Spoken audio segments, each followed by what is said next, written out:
எங்களுக்கு விடுதலை கிடைக்காத வரை உங்களுக்கு பாதுகாப்பு இல்லை. ஹமாஸ் தலைவர் பரபரப்பு பேட்டி. இஸ்ரேல் காசா போர் தீவிரமடைந்து வரும் நிலையில் ஹமாஸ் அரசியல் பிரிவு தலைவர் இஸ்மாயில் ஹனியா அளித்த பேட்டி ஒன்றை அல் ஜசீரா இணையதளம் வெளியிட்டுள்ளது. அதில் தன்னை சுற்றிலும் வலதுசாரிகளை கேடயமாக வைத்துக்கொண்டு பெஞ்சமின் நெதன்யாகு தனது குற்றத்தை உலகத்தின் பார்வையில் இருந்து மறைத்து வருகிறார். இஸ்ரேலுக்கு காசா கல்லறையாக இருக்கும். இஸ்ரேல் வீசும் குண்டுகளால் பாலஸ்தீனியர்கள் மட்டும் உயிரிழக்கவில்லை, ஹமாஸிடம் உள்ள கைதிகளும் உயிரிழந்து வருகின்றனர். ஜபாலியா முகாம் தாக்குதலிலும் கைதிகள் உயிரிழந்துள்ளனர். இஸ்ரேலை ஆதரிப்பதை அமெரிக்கா நிறுத்த வேண்டும்.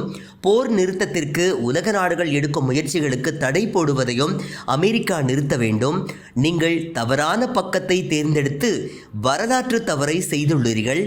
பாலஸ்தீனியர்கள் விடுதலை பெறாதவரை, சுதந்திரம் பெறாதவரை, எங்கள் வீடுகளுக்கு நாங்கள் மீண்டும் செல்லாதவரை இந்த பிராந்தியம் ஒருபோதும் அமைதியாக நிலைத்தன்மை மிக்கதாக இருக்காது.